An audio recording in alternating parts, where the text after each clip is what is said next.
Hey, Laurie. Hi Tina, how are you? Good. I was just making sure my AirPods were working right. Yeah, I hear you.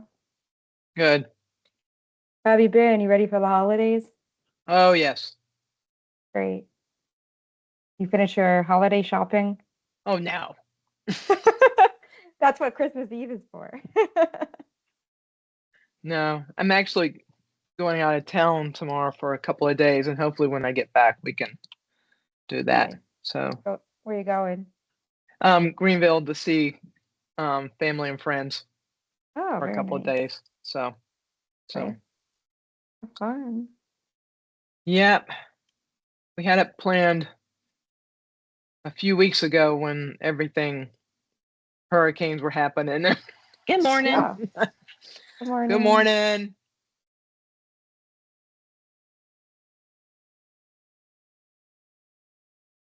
Give a few more minutes before we get going here.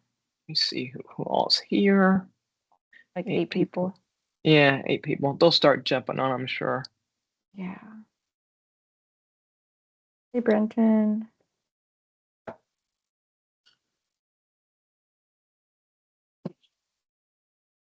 Yeah, hopefully people got the notices we sent out of the new date and time, Yeah, everybody still probably forget, right? no matter how many you send out. Yeah, looking good though. Yeah, for sure.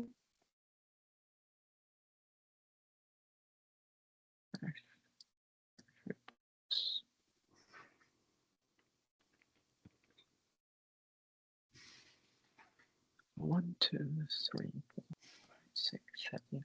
We've had 9 fatality motorcycle crashes since October. Wow. Yeah, I pulled up the ones that aren't on Signal 4 yet. That's why I was curious more than anything. And then we had Yeah. 30 motorcycle fatals before that. So we're at 39. So is that about it's about half almost, isn't it? Of our Yeah. fatalities are motorcycle? Yeah, I also have in my notes something about discussing State Road 54 and Grand Boulevard. Okay. Yeah, Aaron, the county is getting ready to do something there too. I'll look for that email too when we get to that as well.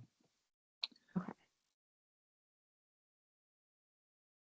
So let's give it a couple. We got a good number, 13 already here. We should get started. Yeah, go ahead and get started. I know you guys have a tight schedule, probably, right, today, trying to fit everybody in. Yeah, it's okay. Um, okay. Hello, everyone. I'm Lori Paleo with JMT. Just to let everybody know, this meeting is being recorded, and if you are not speaking, please mute your mics. So I'll go down the list for a roll call. Brenton Mosher, Yeah, Brenton Mosier with USF Cutter. Anthony Chamont, Anthony Chamont with JMT. Eric Henry, Hey y'all, Eric Henry with FDOT District 7 Safety. Izzy, Hi, Izzy DeSepolo with HCA Bayonet Point.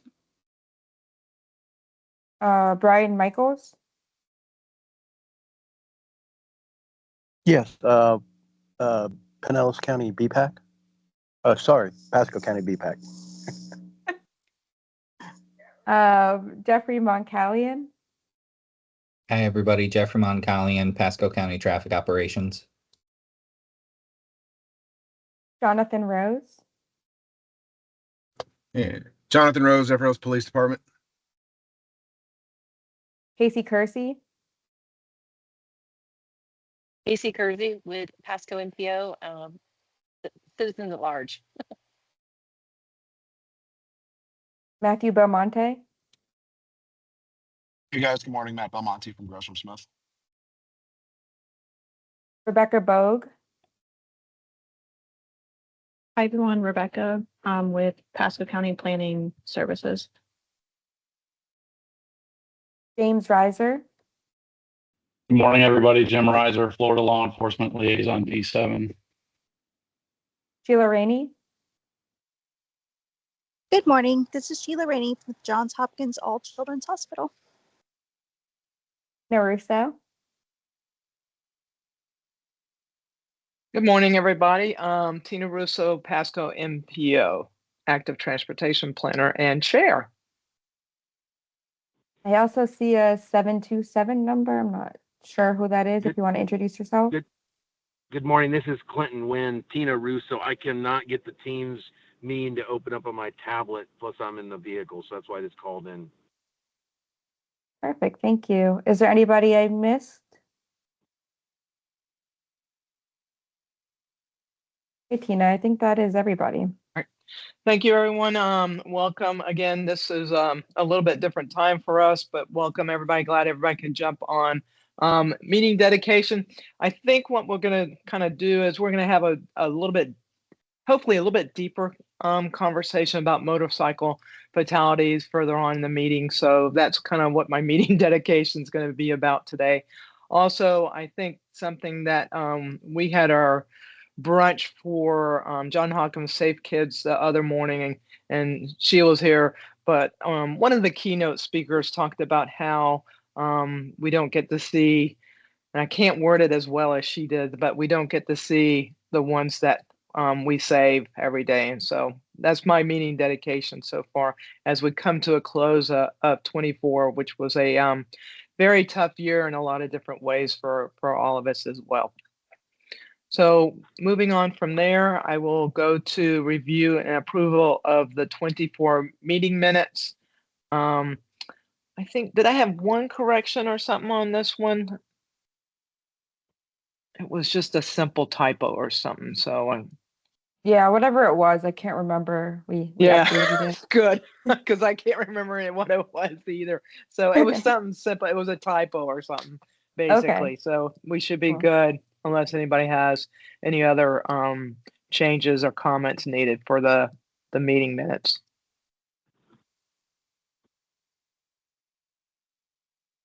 If we can someone give us a motion to approve?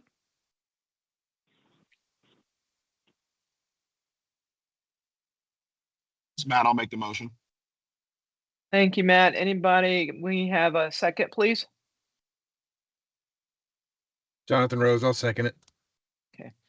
Jonathan seconded. If any against, please let us know now. If not, we will move forward. It's so much fun trying to do these in virtual. So we'll move on to old business problem identification follow-up. And we can go ahead and bring up the map. Oh, sorry. Bring up the problem locations. We removed a couple of these last month, which was really good. And the way we removed these for a couple of the new folks is these come from different locations. They come from citizens, from the county, from DOT. They're divided up by state roads and county roads as well. What we do is we look at them as a holistic approach, whether it be traffic ops, law enforcement, engineering. We'll look at them, see if we can do something to correct the problem. But once we figure that out as a greater good of the group, which is engineering, education, enforcement, all the E's, then we usually take it off. And I'll give you an example. Bellamy Brothers was on here for probably about 2 years. It came from FHP. It is now on a list to be funded.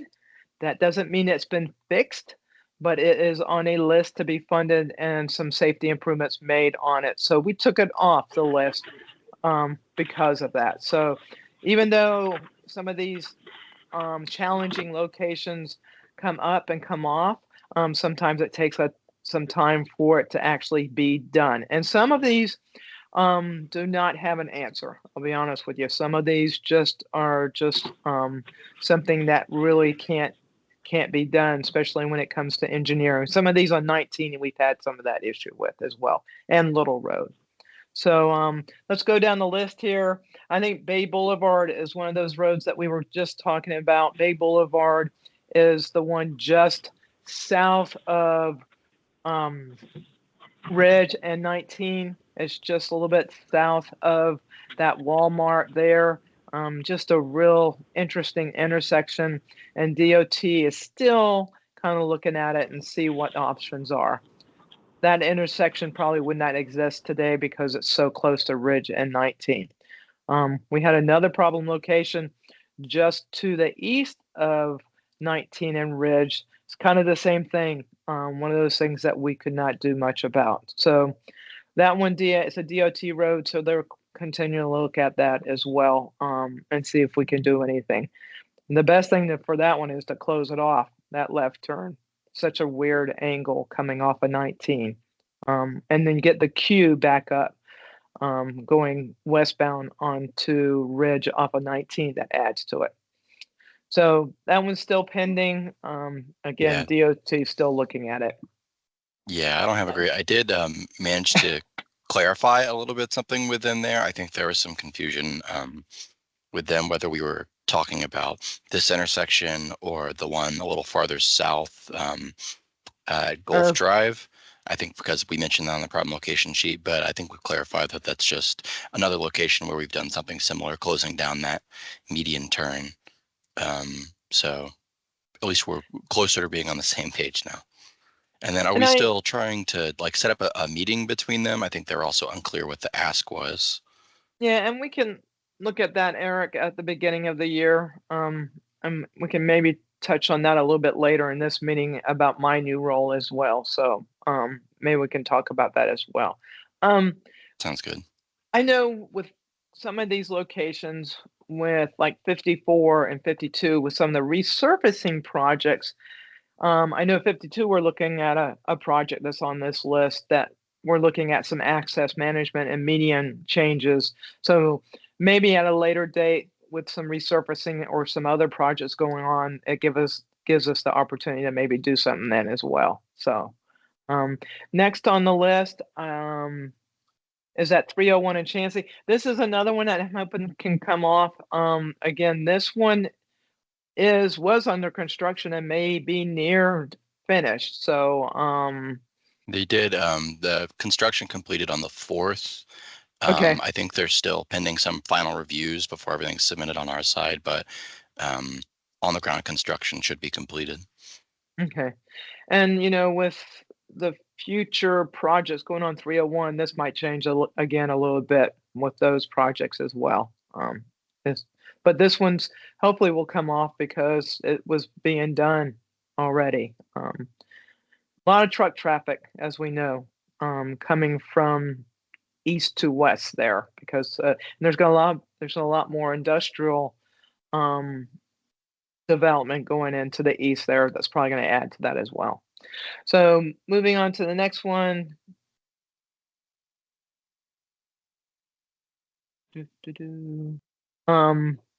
Donnery Road and 301. We were looking to make sure this was the right location. This is a city of Zephyr Hills. In fact, they're having a meeting in Zephyr Hills as we speak this morning. So we'll go back and look at this one again with Zephyr Hills in the city. This came up with when we were meeting with them, and we'll go back and look at that with them as well. I think we weren't totally sure if that was the right location too that we were. It's a weird offset. There's a hill there. It's just an interesting intersection, to say the least. That one has further review. 52 in Colony Road. This was the one that we were just talking about. 52's resurfacing. There's going to be some access management changes to 52 between Colony and Moon Lake Road. And I know Clint's on here to talk about a part of 52. So, but this one, I think they're doing some access management. Eric, medium, look at it because we've had several fatalities on this section of 52 and also pedestrian as well. So it's a dark road and the speeds get up because there's not much signalization for several miles, especially once you head west from Moon Lake Road. Any other comments, Eric? No, I think this one is still kind of in the same place here. Right. I can check back with the project manager and see if there's been any update, but I have not heard of any. Okay. still kind of in that limbo. Good. Next one, 56 and Bruce B. Downs and 301. This is a lighting project that's been, is this that one that they want lighting, right?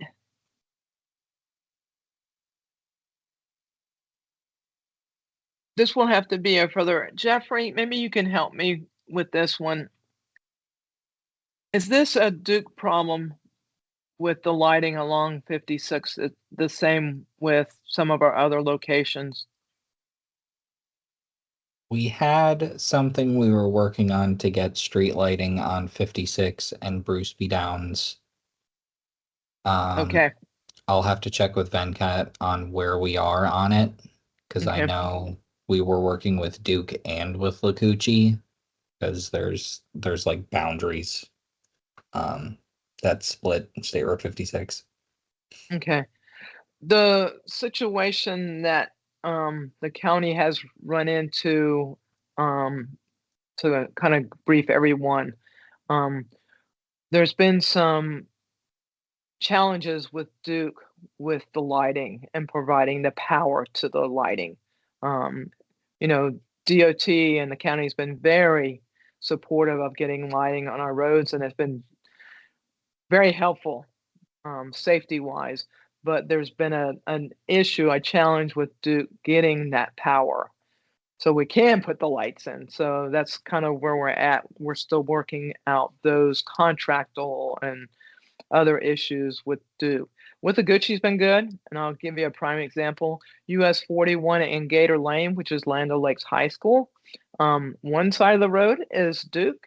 The other side is Withlacoochee. We have lighting on the Withlacoochee side, but we don't have lighting on the Duke side for that reason. So that's been an ongoing challenge for the county, is working with Duke and getting the power so we can install these lighting. So that's kind of where we're at, and they've been working at it diligently for a while now. So that one, again, falls into some other one as well. And the next one is, I think that's it. We cleaned up quite a few things on here. We'll Looks talk like about everything. motorcycle. Clint, this is a group, if you want to provide some public comment of location on 52 that you were concerned about, right? Yes, ma'am. Hey, good morning. Clinton Wynn, local resident, plus I'm on the CAC and different other committees. Just trying to be an outspoken person in the community, just to try and be helpful.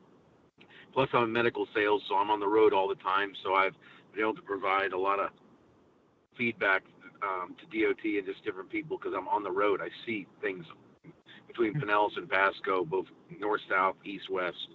The recent fatality that really struck a nerve was right there in front of Tractor Supply with the motorcyclist. I saw it. I mean, it was soon after, but a young man was going westbound, and he ended up dying, 21 years old, coming from Hicks Road in 52 towards Tractor Supply, towards Chicago. I don't know I haven't gotten the reports or anything and know the ins and outs of it, but he wasn't drinking, he wasn't speeding, and he ended up dying. But then we've also had how many fatalities just since then of these motorcyclists, either on 52, 54, 301, and it's getting to be a pandemic. I mean, we're killing our people right and left. But really, like you said, 52 is such a bad area. I would say is from the toll road west is where it's dark, all the way to pretty much Chicago is where those areas are hard. I did send a letter to Tina and Tania that I had provided a letter to the landowner that is just east of the Tractor Supply, that I would go by there with my tractor and even cut the debris back, because I still think, even though the county says it's not a problem, you can't see around that corner. And I'm not the only person that's been stating this about this debris on the north side of 52. So I don't know what we can do if this committee can put more pressure, but like I said, you just can't see from Tractor Supply pulling out of there. And I haul a trailer getting animal feed, so that's why I end up going through Parkwood Acres, which I'm sure people don't like having that traffic, but people are doing that to avoid pulling out on 52 to go eastbound. Anything else I can provide helpful to you guys? I'd like to, but I'd like to just, see what we can do to get a campaign, to really push back on all these motorcycle fatalities, and then what we can do to address these other issues. We're going to actually do a little bit of a deeper dive today, as much as possible within the time frame that we have to look at some of these. So Clint, the corner that is the sightline issue, what is it 52 and Parkwood Street, right? Yes, ma'am. Yeah, right there when they're coming out of there, people can go east and west, and the speed that people are coming from Hicks Road, even though there's a traffic light there, you can't see pulling out from behind all that debris. I mean, you're blinded. And the Tractor Supply sign is not even an issue. It's the debris that's so high up and so far out. Even though it doesn't encroach on the sidewalk, nobody can judge the speed of these people coming around the corner. So just real quick, I have that. Make sure this is the right one. Here it is. I have a short synopsis of that crash. I'm just going to put it up. I'm going to share my screen for just a minute here, Lori, so everybody can kind of see. So this is a brief description of it without providing personal information. We're just really careful about who sees these. So this is a brief description. It was at 10:25 p.m. So it's in the evening. It's dark at this time. And this is November 2nd. And this is just a brief synopsis of the crash itself. We can't get this crash report just yet because of the 60-day grace period for crash reports for us to be able to see them for privacy. But this kind of gives you a brief at the intersection, turn left into. So left turn is unfortunately one of the largest, and we're going to look at these quickly, the largest behavior that happens with motorcycles, unfortunately. And we had a great presentation at our regional community traffic safety team meeting by a motorcycle officer with TPD that was really good about kind of explaining the camouflage that happens with motorcycles when they come down the road and the reason why people don't see them.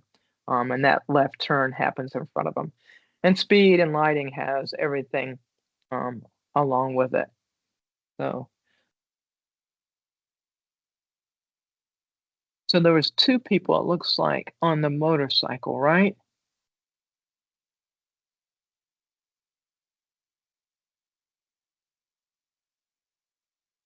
Okay.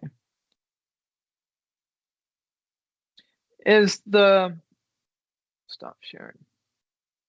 Is that sight distance?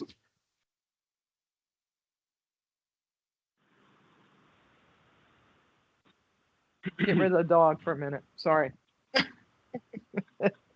Is the sight distance, can we figure out, Eric, if this is DOT right away or?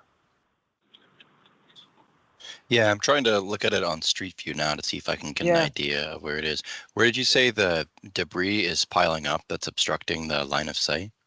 Is it up on this corner by Parkwood, or is it further over by that Tractor Supply sign?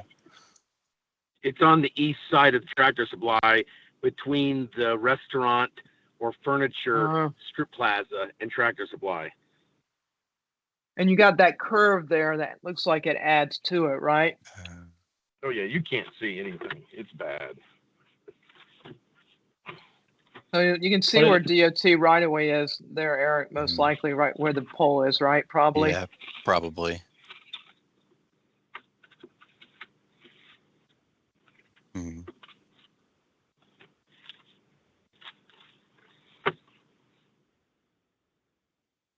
You're muted, Tina.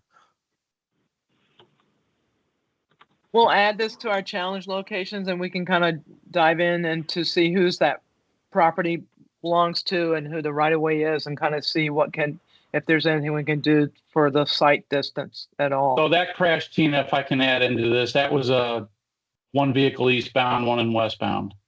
And Okay. I don't see how the curvature in the roadway Okay. is going to play that much of a factor into that. This is simply, especially in a motorcycle, you got two vehicles are distance on each other head on, and you've got a Okay. center median turn brake there. You know, unless his lighting was defective, there was something wrong with the motorcycle, the driver should have saw him. But you got to remember, there's a lot going on at night. You've got traffic that these motorcycle headlights can blend into the background with. You've got the windshield pillar, which a lot of times, I mean, if you guys want to put yourself in a perspective of what a motorcyclist is considering, and I rode motors at Tampa Police for 10 years. Next time you see a motorcycle on the road, kind of shift your vision over and block it with that A-pillar while you're sitting at the intersection and tell me how a driver is not going to miss a motorcyclist. And then couple that with the saccadic masking that Roy Paz covered, where your vision actually takes, for lack of a better term, several photographs and merges them all together in your brain. You do, and this is a proven scientific fact, you have temporary moments where you don't even realize it, but you, all right, I look and I look and I look and I go, and then there's a crash and the driver says, I've never seen this before. Yeah. Right. So, you know, but that crash there, I mean, there is a curvature in the roadway. The debris, I think, would be more of an issue if you're exiting a driveway onto 52, which is something that we've been contending with since the hurricane. So that's just my opinion on that. And just looking at these crashes you mentioned since in the beginning, a lot of them are left turns. And we had a talk at the Hillsborough CTST yesterday. This is a challenge. And Matt Belmonte, he was my traffic homicide supervisor for almost 10 years. And he'll tell you the same thing. The left turns in the urban environment present a big problem or present an issue with these crashes and cause a lot of these fatals. So it's just, I mean, there's a lot of things going on. I don't know what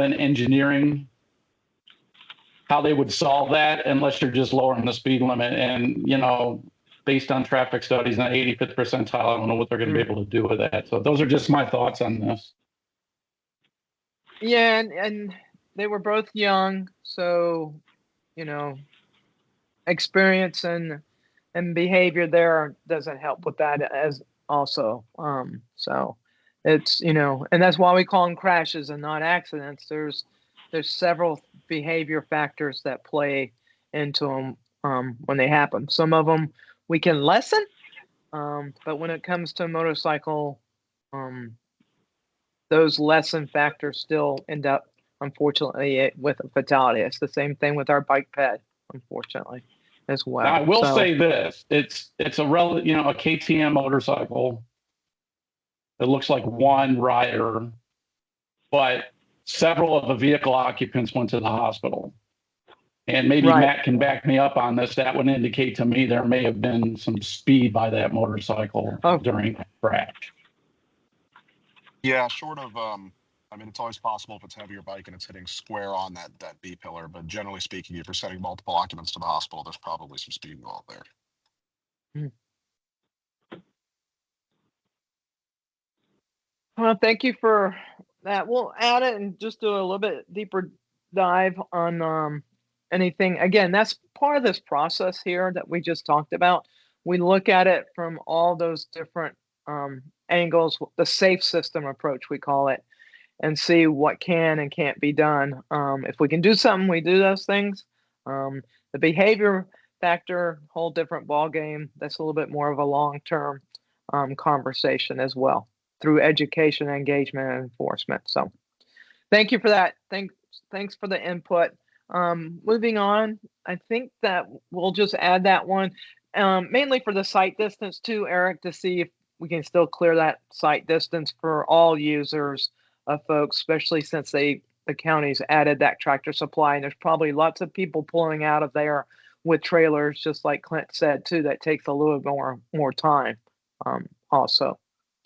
Hey, Tina, if I could ask one more question, as Jim Reiser again, Florida Law Enforcement Liaison. Every meeting I've come to since I've been involved with this group. That stretch of 52 has come up. Is there a traffic study underway out there, or is there anything going on for traffic calming, or maybe the speed feedback signs or anything out there? So Eric, that was part of the R&R, right? Process was to look at some of those things too. Yeah, I believe they did do a safety review ahead of that. I'm not sure what the findings were or whether any of those recommendations were implemented, but there should have been one completed. I can go back through our records and try to find it, pull it out. Yeah, we've had, unfortunately, one of our meeting dedications for our BPAC in here was there was a double pedestrian fatality, not at the same time, but almost at the same location, not far from here, where there's just must be a lot of back and forth pedestrian movement from south to north and north to south. There's a mobile home park, excuse the expression, not too far from here. So a lot of people you bike and walk to get to and from, and it's just a fast stretch and a dark stretch of road, like you said, James. So that well discussion that we can talk about with DOT and see what we can do. Pasco County is doing a safety action plan, so that will do a little bit deeper dive too into these and provide projects and prioritization of safety projects as well. So this should come up with that. Gina, do you want to discuss the State Road 54 and Grand Boulevard? You sent an email over on the Freightliner propane tank truck versus the pedestrian. Yeah. The 54 grand. Yeah, I found the email. Yeah. Like, this one's tough.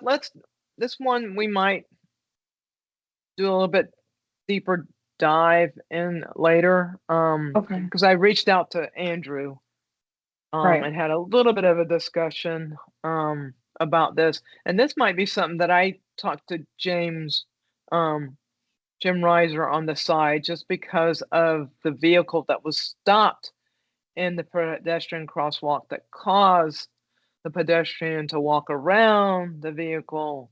I have some questions that come up on what could have been done, or should some people be cited for something as well. So do you know this one at all, James? The propane tank that hit the pedestrian at 54 and Grand about 2 weeks ago at 5 something in the morning.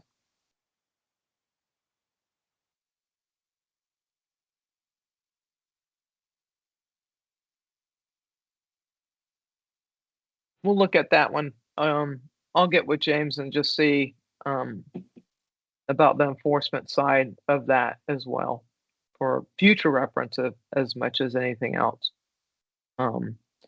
Yeah, this one's tough. So, next, those were our problem education, and I see that Sheila's here, and Brendan's here. So, any updates on education to the group? Of course, I always have updates, Tina. So yesterday, Tina, Casey, and I were welcomed at Anclote Elementary to do some bike and pedestrian safety with their kids. They were participants in the bike poster contest last year, did a great job, really encouraged their children. So I reached out to them and they let us come in. So Tina and Casey did 85 helmets for 3rd and 4th graders. And while they were doing the helmets, I was doing instruction, and we did a lesson for 165 kids. Went really super well. We did it in the media center. I may reach out and go back and do some other grade levels because that school is very interested. And then Safe Kids update for education. We did have our luncheon the other day, and I don't know who knows and doesn't know, but Tina got our Pasco County Member of the Year. So congratulations, Tina, well deserved. Thank you. Well, it takes a village. That's all I know. So, I think I'd like to really add to the Sheila about what was really neat about yesterday is that the PE teacher that is at that school has been trained twice, I believe, in helmet fitting. So we were able to leave 35 helmets at that school, which is at this time of year is really great, and that she'll be able to fit some more helmets to kids in the near future. So that's a plus. I think she felt a little bit more comfortable doing that, even though she's been through the class twice with us. That she felt a little bit more comfortable there watching us do that with 85 students as well. Hey, Sheila and Tina, it's Casey. You guys sent some photos. Those are the ones the teacher approved that we can use, maybe for the DOT newsletter? Yes, so I have a set of them that the teacher sent me, and I've been talking with Vanessa. So I told her I would send those to her and give her a summary so that she could put those in the newsletter. Okay, awesome. Yeah, I held off taking any photos so that the teacher could decide. You know, she and I talked about that, and there's some really good ones there. Thank you. It was a fun day. Absolutely. Really great age to this group. Oh, I'll take third, Oh, fourth great. graders anytime. Right. Yeah, they were very receptive.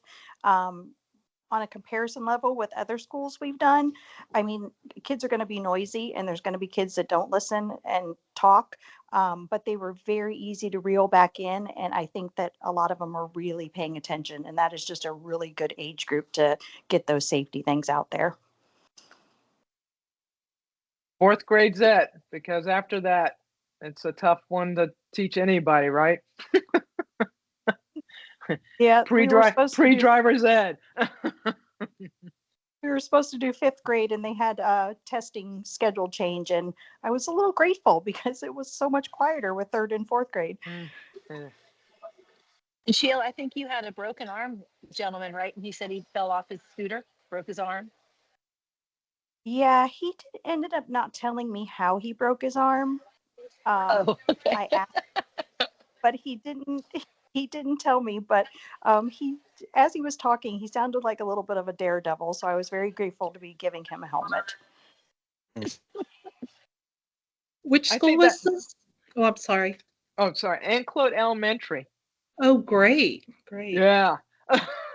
So I think what was really, if you guys have never done the helmet fitting training, you need to do it, because what's really neat about it is that you get to sit there and talk to whoever you're fitting a helmet to. It's the engagement part that is as much a part of it as anything else.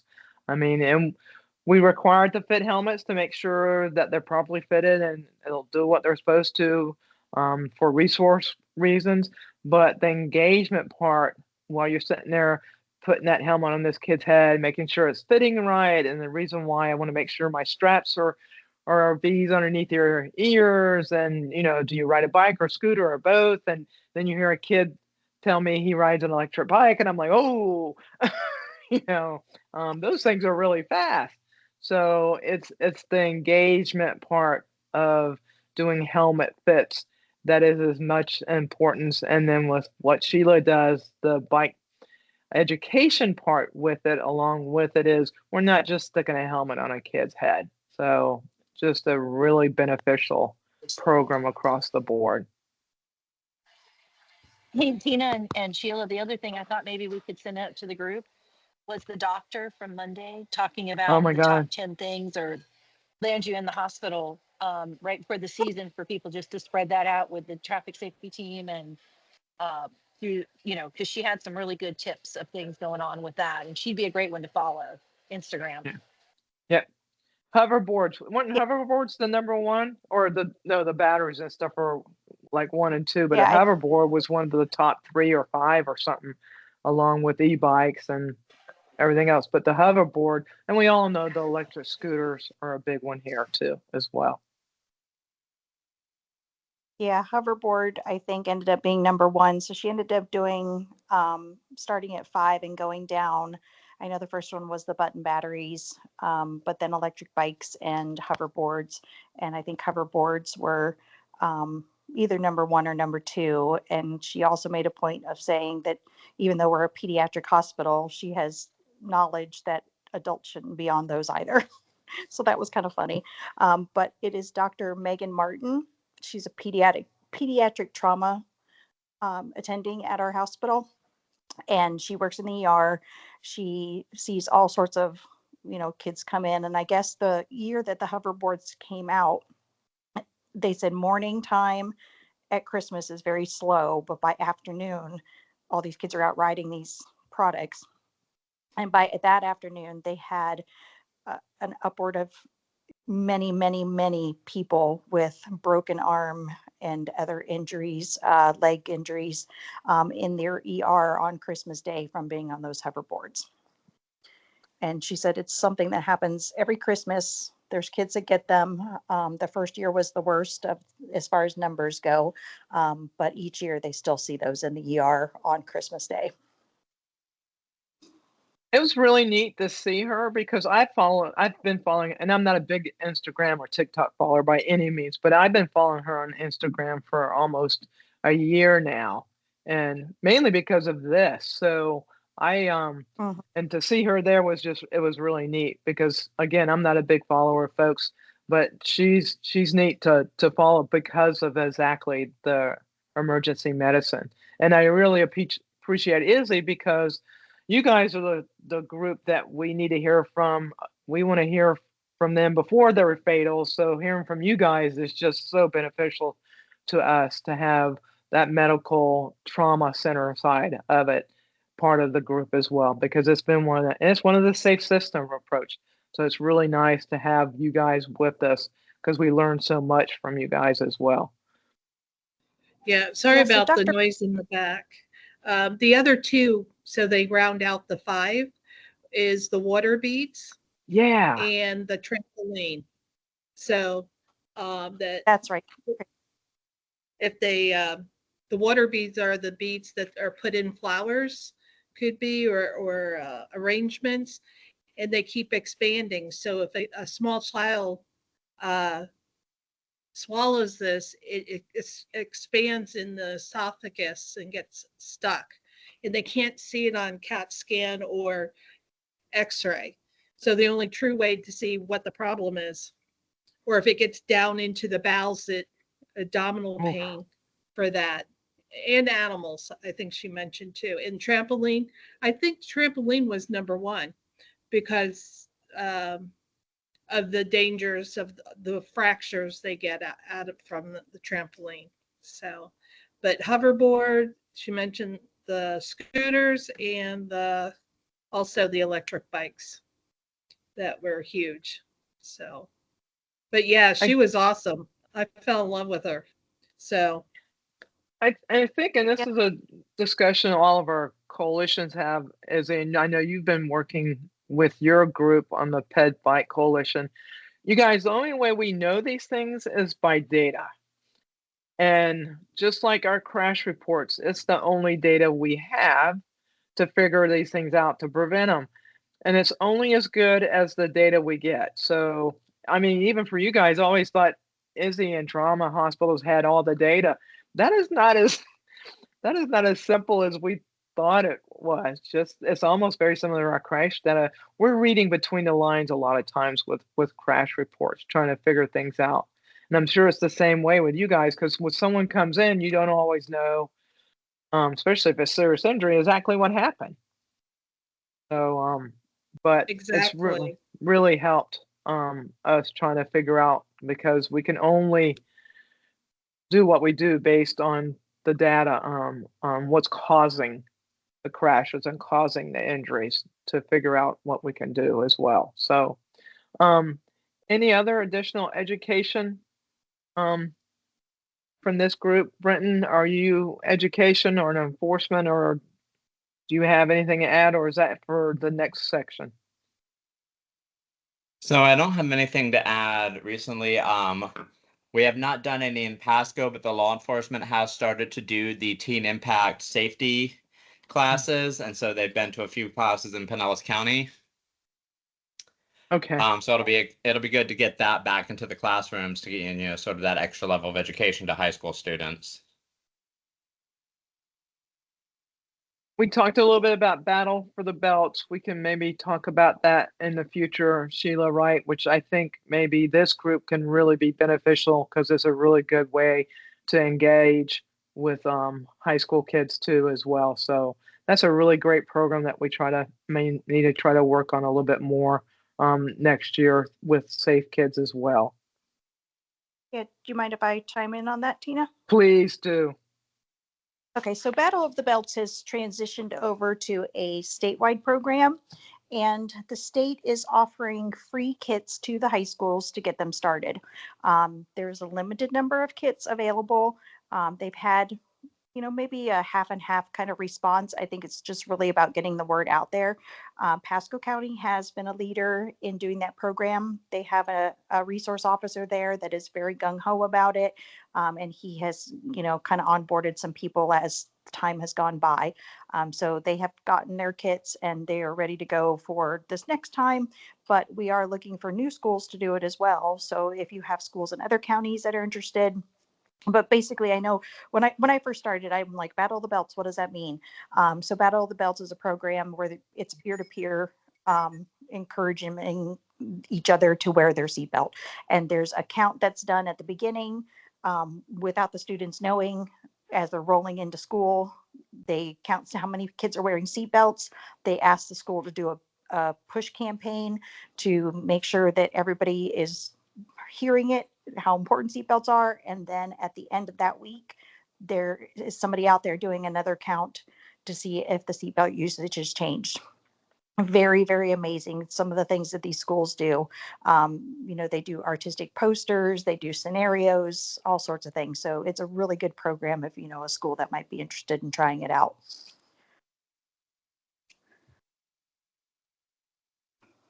I learned lots by just watching the kids drive into the parking lot trying to figure out if they have the seatbelt on though as well.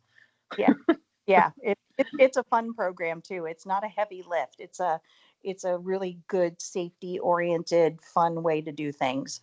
And high school kids appreciate when things are done a little bit differently, not necessarily just the classroom. So when they find out that we've watched them and have been counting, how many seatbelts kids had on, that really intrigues them because they don't really know that they're being watched. But then somebody says, oh, we were watching, and they kind of go, oh my gosh, somebody was standing out there watching. We didn't even notice. So it's kind of a fun way to engage them as well. One more thing, Tina, I'm going to add in here that after the hurricanes, when nobody's actually mentioned hurricanes during this meeting yet, it's amazing. Our team went on a hurricane relief efforts. We have given out over 260 car seats in 2 months. And I don't know if anybody knows what the car seat lift looks like, but we educate each parent. We have them install it. We check the installation, and we do a very long paperwork form that goes along with that documents and has liability statement in there. So 260 is a huge number. We typically do maybe 25 to 30 a month, and we've done 260 in 2 months. So we've had all our community partners involved, and we saw a lot of the cars that were flooded. People still driving those cars, coming in with cars that were not really drivable. And of course, if their cars were flooded, their car seats were flooded. So that was a really big push. And we are also going to get some of that information into the newsletter. Was that just after Helene or both hurricanes? Just curiosity. We started October 3rd. So I believe that was one event prior to the second hurricane, because really it was the flooding of the car seats that we found out. So what we did is we put a Facebook post out saying that we were going to help the community replace these seats. Please don't use them. We had in maybe a 3-hour period, 1,200 responses. And so then we realized, okay, so we probably need to extend this. So what we did is we waived all the fees for car seats all the way through the end of the year. So October, November, December, there were no fees for car seats. And we changed our class sizes to 20 a class instead of 6. And then we did classes every week. So quite a huge effort, and it's been very needed. And Sheila, I think, well, Eric, you mentioned this to me last Saturday and we were at the AAA event. Definitely put my name down for training. I think it's coming up in January. I'd very much like to get trained to be a helper for the car seats. That would be amazing. And I'll email. So I'll email you and training's Petra. free. Yep, training is about 3 to 3.5 days long, depending on what the audience is. It's pretty intense. I'm not going to lie. We have a new curriculum that's coming out that's going to be hoping to be a little less confusing. But when you get into different seatbelt systems and you mix those seatbelt systems and all these years of cars and then all the car seats that are available out there, there's a lot to learn. But as a parent and an educator, it's very, very eye-opening and helpful. I highly recommend it to everybody. It's a rough couple days, especially if you do it in like July, because you're doing 10 car seat instances that are all different. Oh yeah, my class was in July, of course. But I've been doing it about 5 years, and it's an amazing program. It's much needed.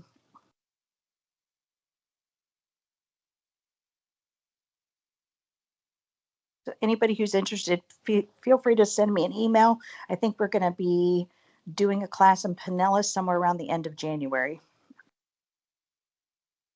And then probably once a quarter after that. Thank you. I don't think I realized until you guys said that on Monday that, all these cars flooding that, included, child seats including and stuff too, not to mention other things as well. So, but yeah.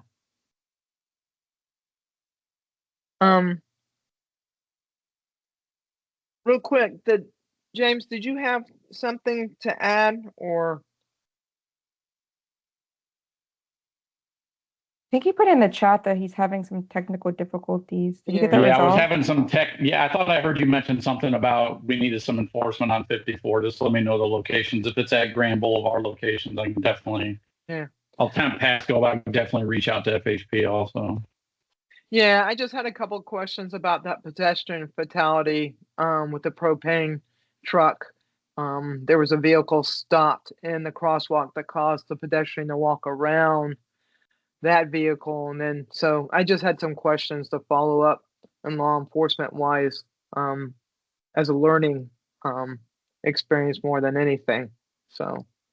Okay. Yeah. Well, we can discuss offline, or you send me what you need, and I'll see if I can get some answers for you. Yeah. Okay.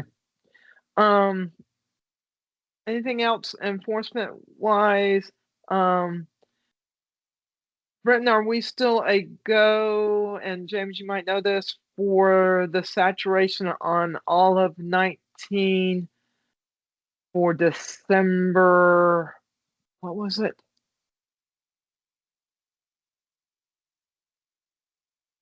It was at the meeting that we had at Suncoast about you were just going to do 19 in Pinellas, but I think everybody chimed in. FHP, Newport Richey, Port Richey, everybody chimed in. They wanted to do all of 19 before Christmas. Do a sting or whatever you guys want to call it, all along 19. I believe that's Wednesday the 18th is what I Yeah, had, unless I right, which greatly appreciated, especially the week before Christmas, to be able to be out there and be visible and do some enforcement and warning. So just to warn everybody, the 18th, they're going to be out there.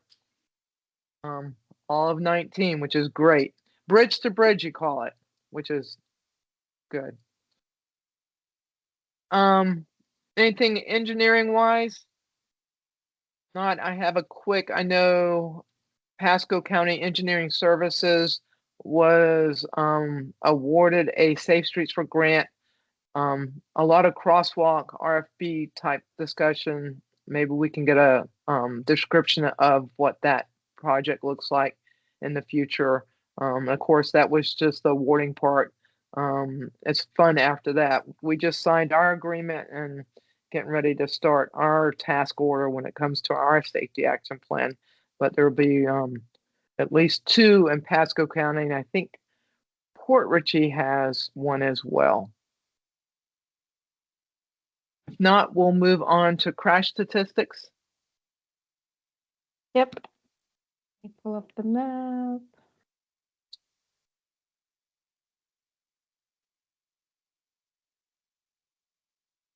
Okay. Notes. Okay, so from January 1st to September 17th, 2024, there have been 74 fatal crashes. At the last CTST from January 1st to August 3rd of 2024, there were 65 fatal crashes, so there's been 9 new additions to the fatal crash map. Those include 1 rollover, 2 bicycle, 1 run off the road, 1 head-on, 1 other, 3 left turn fatal, and 3 left turn fatal crashes.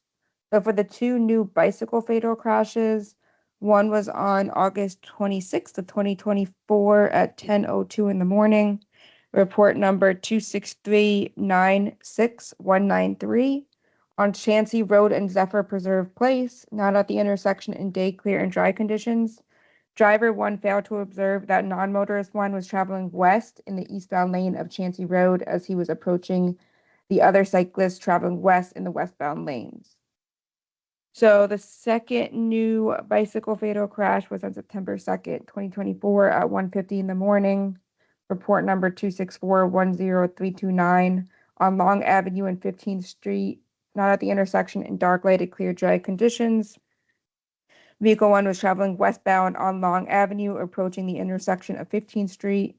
Non-motorist 1 was traveling in the westbound lanes of Long Avenue, just west of 15th Street. As a driver of Vehicle 1 crested the hill, he did not observe anyone in front of him in the roadway until last minute. The front passenger side of Vehicle 1 collided with the rear of non-motorist 1's tricycle. So there are 74 fatal crashes through September 17th of 2024. The same period in 2023, there were 63 fatal crashes. So we are up from last year by 11, same period. Another thing to note, some of the stuff we've been discussing is motorcycle crashes are very high. They are neck and neck with vehicular crashes, representing 35.1% of fatal crashes, 26 through September 17th. So not doing too well there. And that is everything I got.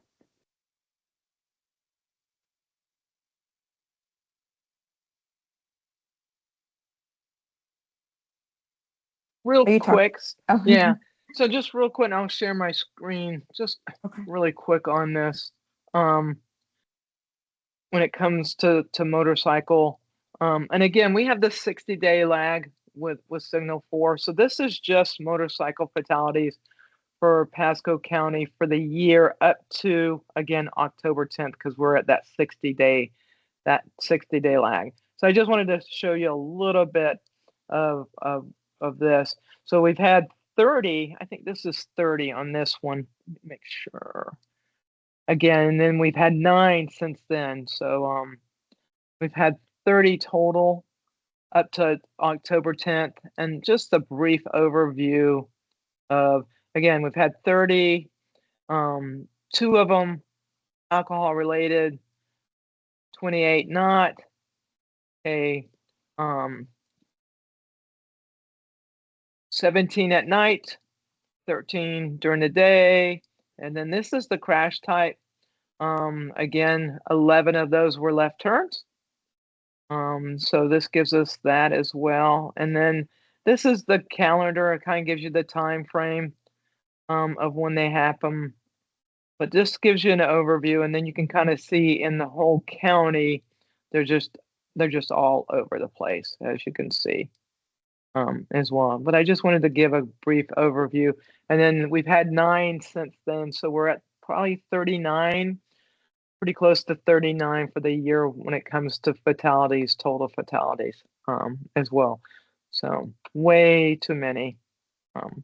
We did a little bit of diving into these, and unfortunately, a good number of these are older folks, that those aging drivers that usually are making those left turns in front of from motorcycles. So again, our safety action plan will do a deep dive into crash data to see if we can figure out what our options are, countermeasures, behavior, all those safe system approach, how we can lower our fatalities and serious injuries across the board. So just wanted to share that. I did a little bit of researching, since we have that 60-day lag as well on there, and kind of see if anything kind of stuck out. But I think James kind of mentioned it already as well. So,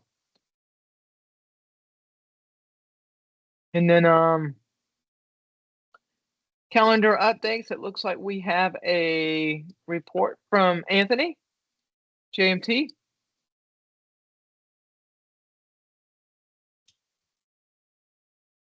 We do, yes. I've got a presentation on the safety matrix. Let me find the right button, share my screen.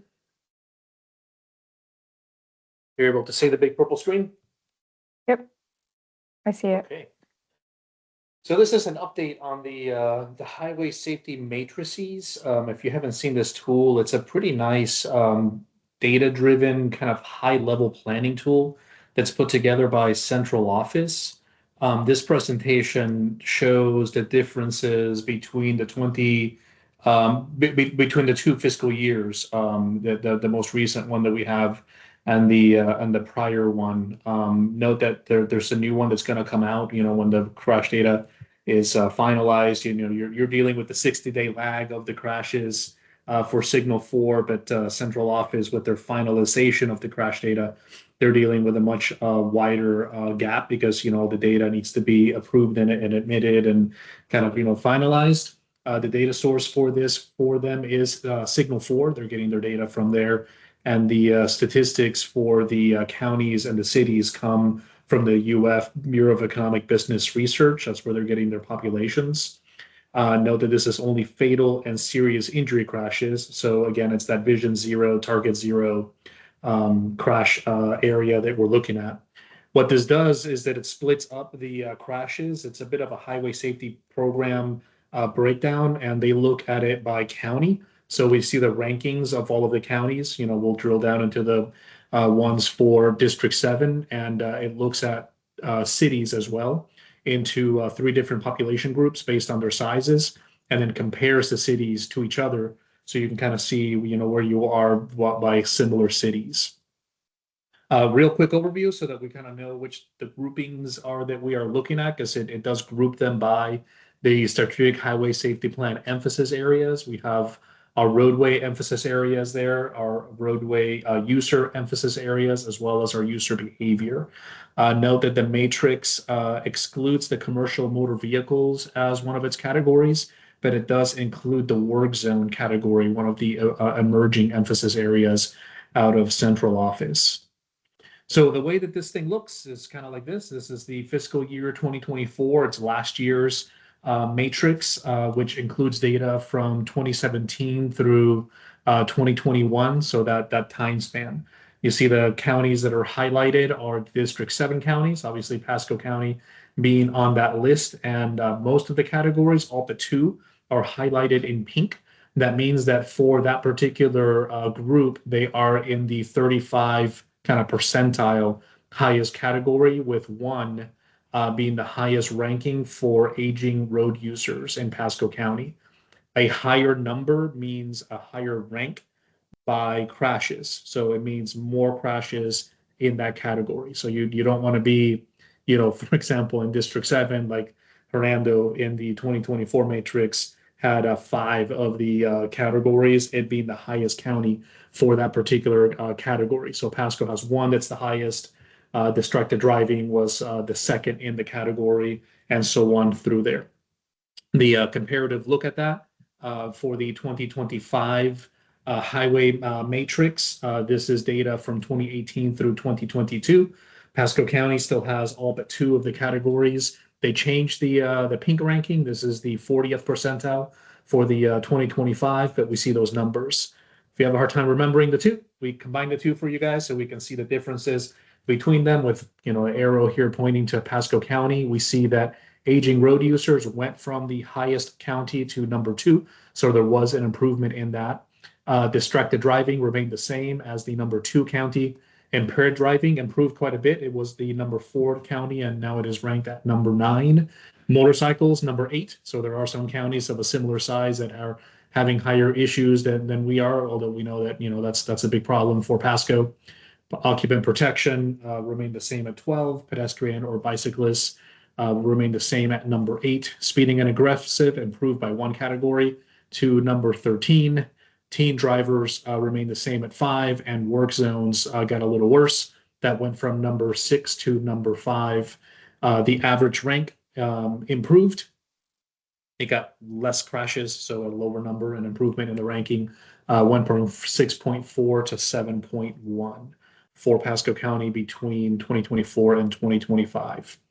In the 2025 matrix, that's for all the counties that are above 200,000. This is where Pasco County falls.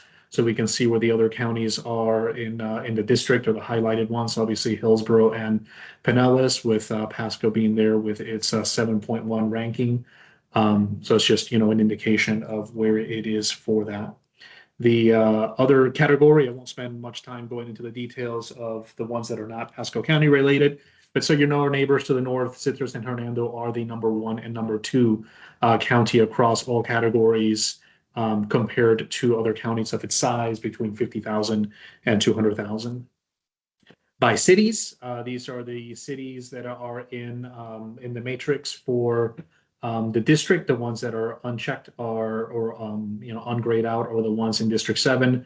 None of our cities fall within that category, so I won't spend too much time on these slides, but know that they're there. If you have any cross-jurisdictional work and you're helping out our neighbors to the south, city of St. Pete and Tampa are the highest in their categories. This slide shows the differences between them. City Group 1 as well, here Tampa and St. Pete, Clearwater, Largo all show up on the city tracking high. These are our large cities. For our medium-sized cities, these are the cities that are between 15 and 75,000 population. Newport Richey and Zephyrhills Hills show up in Pasco County on the list. We see their rankings there for the 2024 matrix. Several of the categories are above that 35 percentile. For the 2025 fiscal year 2025, the cities show up here as well. Zephyrhills Hills kind of improved in the ranking slightly. The comparative slide, I think, is more useful to see the differences between those. So Newport Richey went from 23 to 14. The numbers that are in red are the ones that, it was a higher ranking, which means more crashes that involved aggressive driving, the distracted driving, aging road users, pedestrian and bicycles, teen drivings, and work zone for Newport Richey. Zephyrhills Hills went higher in the ranking for the aging users, the distracted driving, the impaired driving, motorcycles, occupant protection, pedestrian and bicycles, speeding and aggressive, and work zones, with teen driver being the only category where there were less crashes in Zephyrhills Hills. A comparison of where those fall for kind of the rest of the cities in the area. Tina has a question. Tina has a question. Yes. You're muted. You're muted, Tina. I love that. Yeah. So, and all of this is based on just those long form crash reports, right? Yes, including the distracted driving, correct? So unless that's marked in that form, okay. Thank you. Yeah, this is straight from the flags that they create in the data. I mean, if you have access to Signal 4, if you check that distracted driving flag, like that's however it is that they're getting that. Some of the things are a direct link in the data. Some of them are kind of, it's a query of multiple variables in the police report. But yeah, this is coming directly from that data.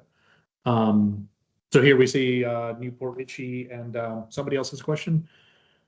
Jonathan? Yeah, I was going to say on Zephyrhills Hills, part of why you're seeing an increase is we've been educating the officers, and they're actually asking better questions, and they're documenting more of that information in the crash reports, which is why you're seeing that reflected now.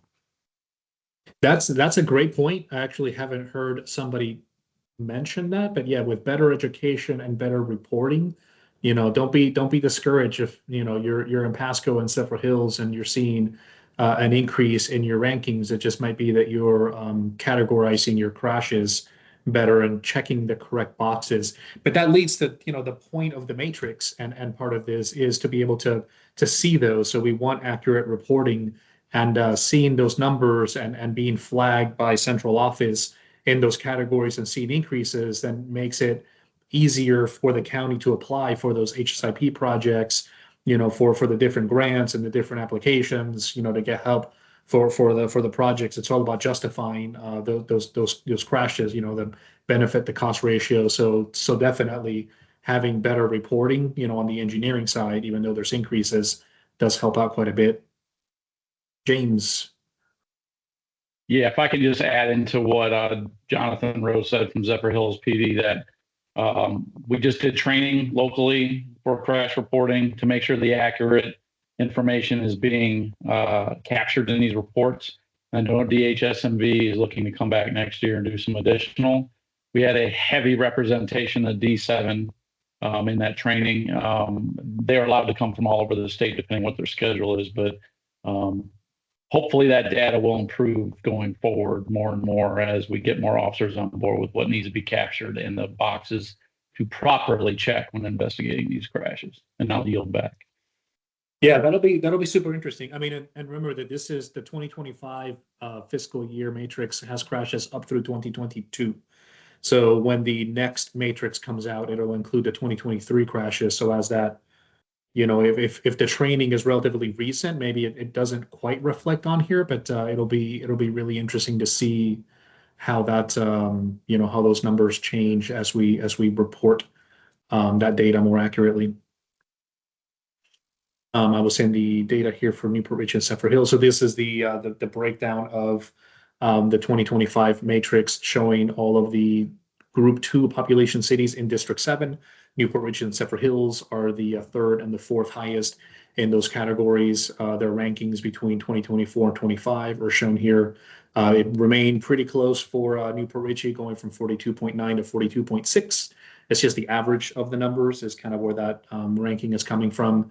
And Zephyr Hills got a little bit higher, remaining in the same rank, but it went from 56 to 50.8. Smaller cities, the ones that are between 3,000 and 15,000 population, we have Dade City and Port Richey there. They have their issues as well. We have some that are in pink across the board, all but 2 in Port Richey. That's the 2025, the 2024 and 2025. Dade City has all of its categories in that 40th percentile. Port Richey has all but 1, so there was some increases for those categories. Looking at the comparison between them, Port Richey and Dade City show up here on the list, so we can kind of compare them across the rest of the cities. Brooksville is higher in District 7, but Dade City and Port Richey are number 2 and number 3 for those categories. We see the average between 2024 and 2025 for Dade City going from 34.6 to 23.9. So we had an increase in the ranking, and 36.0 to 35.7. We had an increase in the ranking as well. The year-to-year comparison for those smaller cities, we see where those were. There were the 2 categories that increased. That was occupant protection. So all these, click it or ticket and our education for our drivers that we've been doing. You guys were talking about earlier about the things in the high schools with the seatbelts. All that is working because that's the category that is getting better. There are some categories that we still have some room for improvement in all of our cities. So again, I mean, a quick overview. I mean, this was just to go over the matrix. The point is to let you guys know that it is out there. It has the crashes split up by the strategic highway safety emphasis areas. We can use these, not just for engineering, but enforcement strategies and educational strategies. It just shows us where we need to focus our efforts. Martinez, there's a question. Yeah, thank you, Anthony. This is very helpful and insightful information. So thank you so much for this presentation. I do have two questions. My first question is, how often is this material updated? You might have already said that. Is this yearly? Yes. Okay. Yeah, Okay. yeah. The matrices get developed by central office kind of after they finalize the crash data, and they're running. 2023 is not final yet, so they're running 18 months behind, in the finalization of all of the data, because they need to clean it up. They need to locate the data, tag it to the correct location if there's any updates in the crashes. So when all that goes through, so this is only official data. So yes, on an annual basis, it gets updated. What was your second question? My second question is for occupant protection. Do you know if this consists of not just seatbelts, but if it does child safety seats as well, if they are, looking at that, or airbags, or is it just, seatbelts? And there's a form. I mean, if one of the law enforcement personnel can speak to that a little better than I can, but in the crash report form, there is a section, for the occupants of the vehicle. And then for each of the occupants, there's a section that gets filled out whether or not they will have their, their seatbelts on. So if any one of the individual people is not wearing a seatbelt, then it gets flagged as an injury crash for the occupant protection. Okay, great. Thank you so much. Yeah, it's all data driven. It just comes out of the information there. And I assume that it would be if the person that was injured was not wearing the seatbelt, right? So it flags the combination of the injury severity and, looks at both, right? Because these are fatal and severe injury crashes. So if the person that was injured was not wearing a seatbelt, then it would be included. Tina, you have a comment? Yeah, and I think, and James might be able to answer this, and it's kind of like, I think what Renessa was trying to dive into. So if they're a certain age, right, Renessa, and they're not secured properly, child seat or seat belt, then that should be shown, right? That's what you're asking, is if there's a certain, and it's not age, it's size, right? I think that's what you're trying to figure out, if we can figure that out from this data. Yeah, I'm just curious if it includes that information as well, which, would be helpful, but it sounds like it inadvertently does. I guess it just depends on how they mark it, for each one. Because I guess if they mark no seatbelt for under a certain age group, I guess we could inadvertently assume that the child probably isn't in a proper seat either.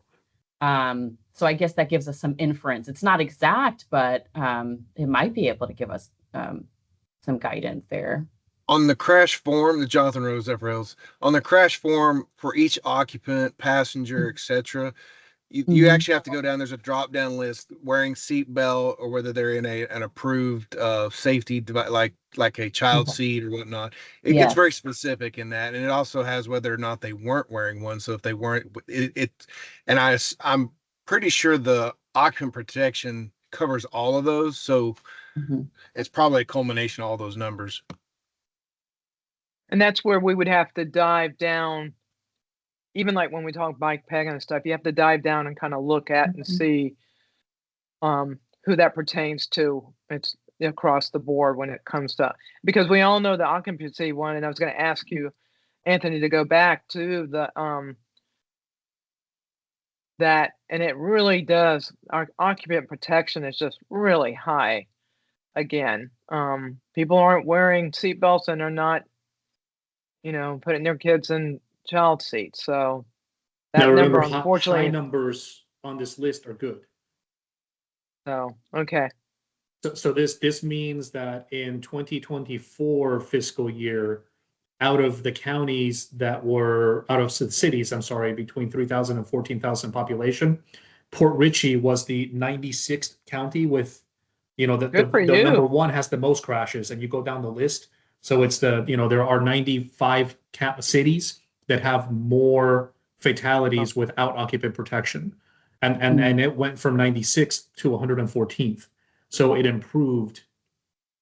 It's backwards. Like the lower the number, the less crashes, the higher the number, or the smaller the number, the more crashes. So you But don't if you don't want to be number one in a category. Right. That means that Mhm. more people are getting killed in that category. But if you go to Pasco County, that's the one I was interested in, not so much the city group. In the beginning, let me go back. Yeah. And again, aging drivers is still one of our top ones. That's why we're interested in car fit so much here. So distracted occupant. So not quite as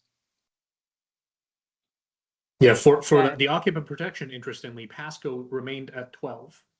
So it's the 12th county, that kind of kills the most people, if we want to say it that way. Out of the counties in group 1.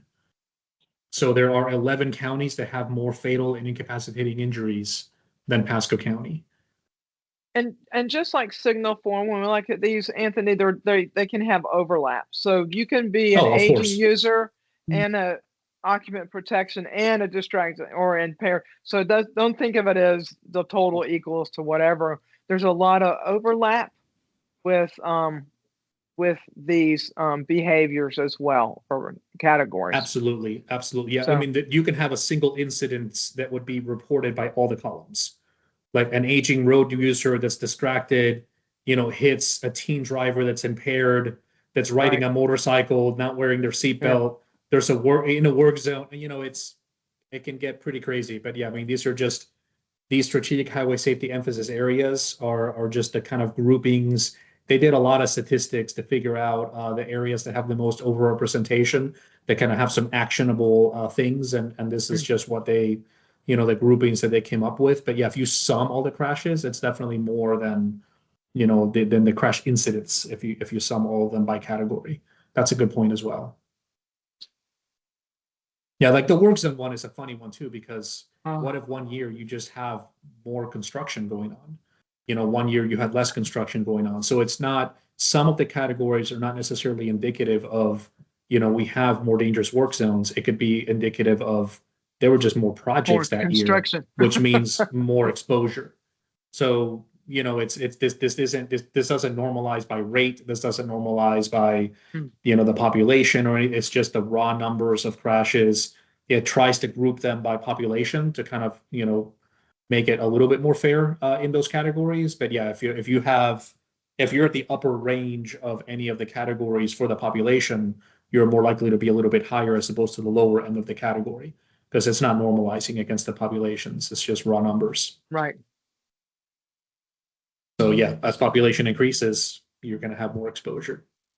Well, the last thing on this is where to get this information. It's available for free for anybody. The Highway Safety Matrices is available on FDOT's safety webpage. It's a bit of a long URL there.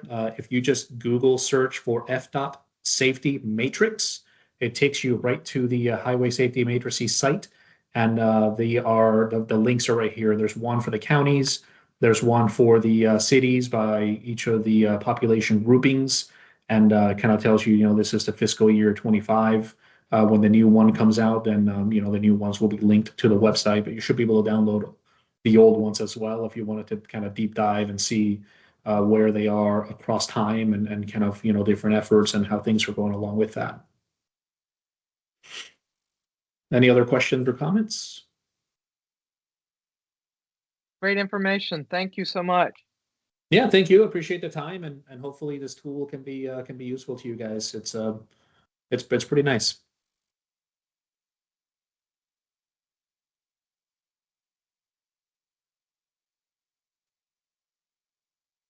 What's next, Lori?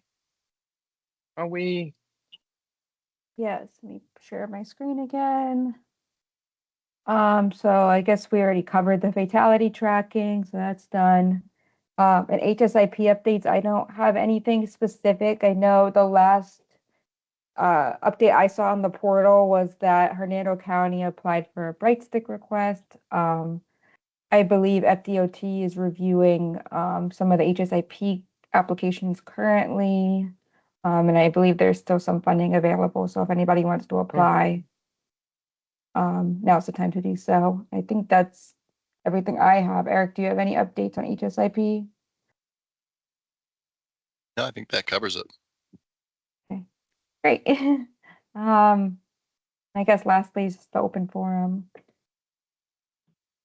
Any If I can other- add one thing, Anthony, again, Yes, just if please. anybody's interested in the presentation that we gave, just reach out to us. I know that there's a few people that have requested it already. We're happy to share that with everybody. Conference call and I'm trying to scan this stuff.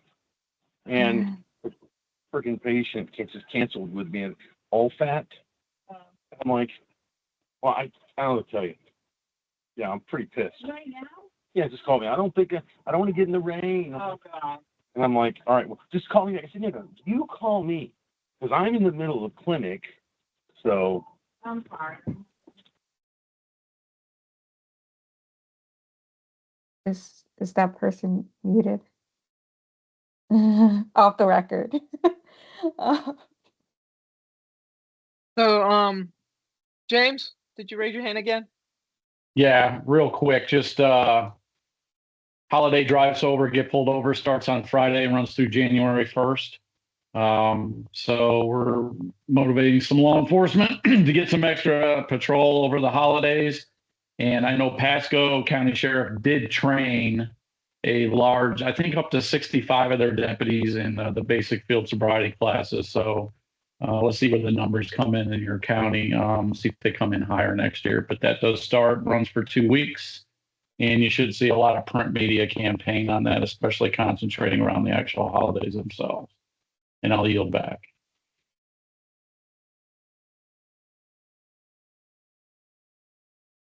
$65 is a pretty impressive number for new DUI officers going out there. Have they That's ever, trained a wonderful. big group like that? Yeah, I think what they did is they trained, well, I don't know how official that is. That's what I was told. That's what I was providing materials for. And I know it was all their field training officers. So I think the end game with them was to try and as they train new deputies to come, or the field training deputies as they come on, would train the new deputies because everybody gets the basic field sobriety class, but to actually do them in practice, to have somebody there that's had the training. So hopefully that spreads. So we'll see what happens in the coming year.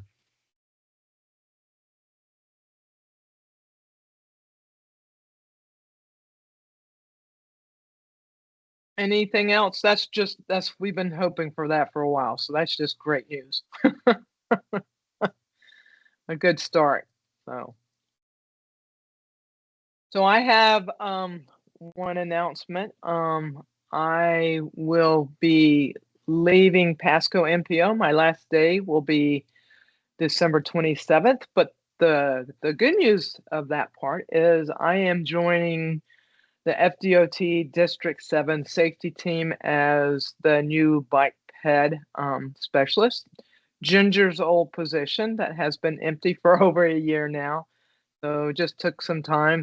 But I am just really excited about being able to focus on the safety component and the bike ped. And don't think about it as being bike ped. As you know, anybody that's in the safety office, we do a little bit of everything, but all safety related. So I'm just really excited to be able to join that group with Peter and Emmett and Eric and all the consultants that are part of that.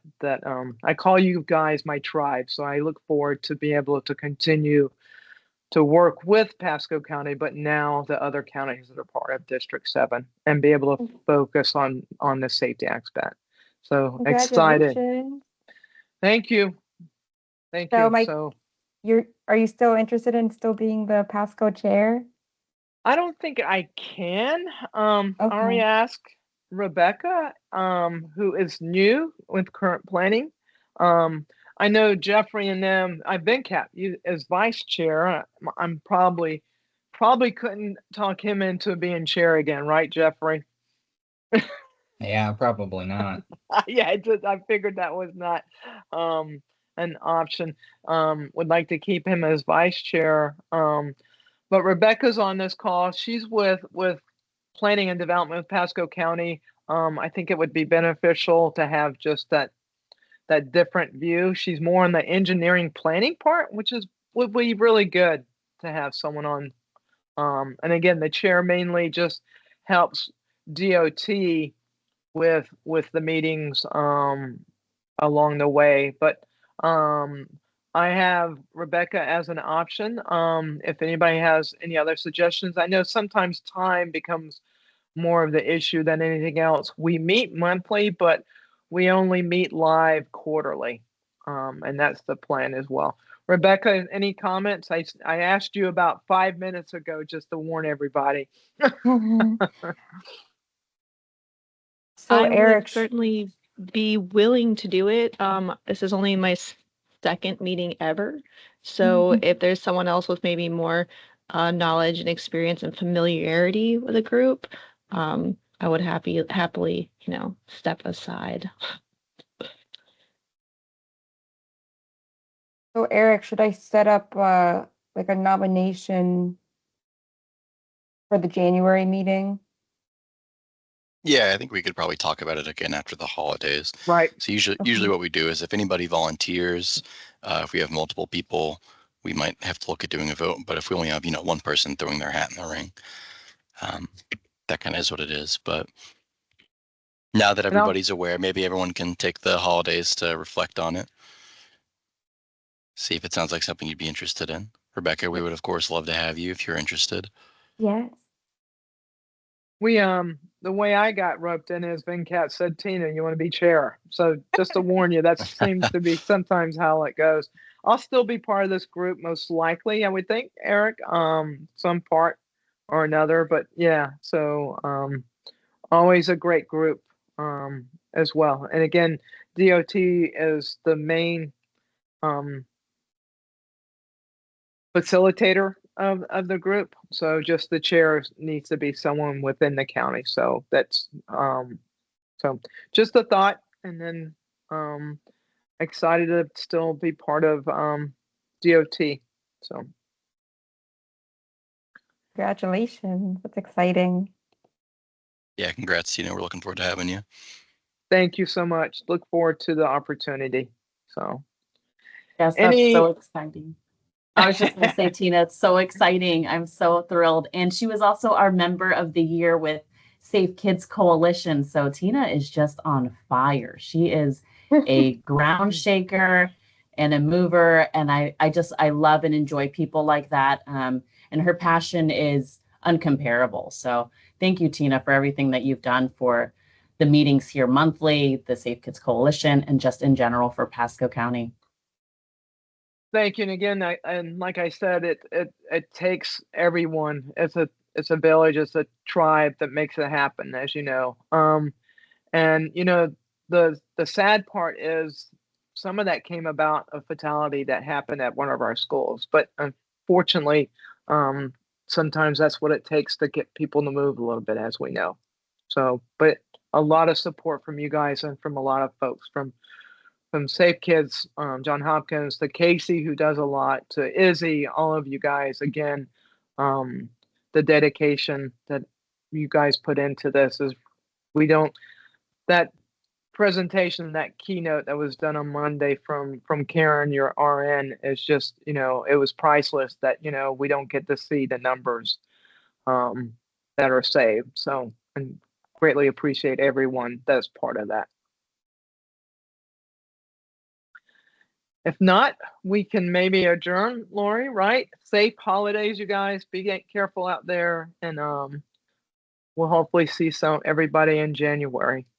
Yes, and the January meeting's in person. So if anybody has any recommendations of where we want that location to be. I'll try to still finish that out for us, okay, you guys? If it's not at Starkey, if anybody have any suggestions. Jonathan Rose, is there any place in your neck of the woods that we can maybe hold the meeting? We were trying to move it around. I mean, there's always the police department, City Hall. There's even a location at the Zephyr Park, Alice Hall, for an in-person meeting. We've got locations. Okay. We'll talk about it with some of our other folks and kind of see if we can spread it around. We talked about that, moving it.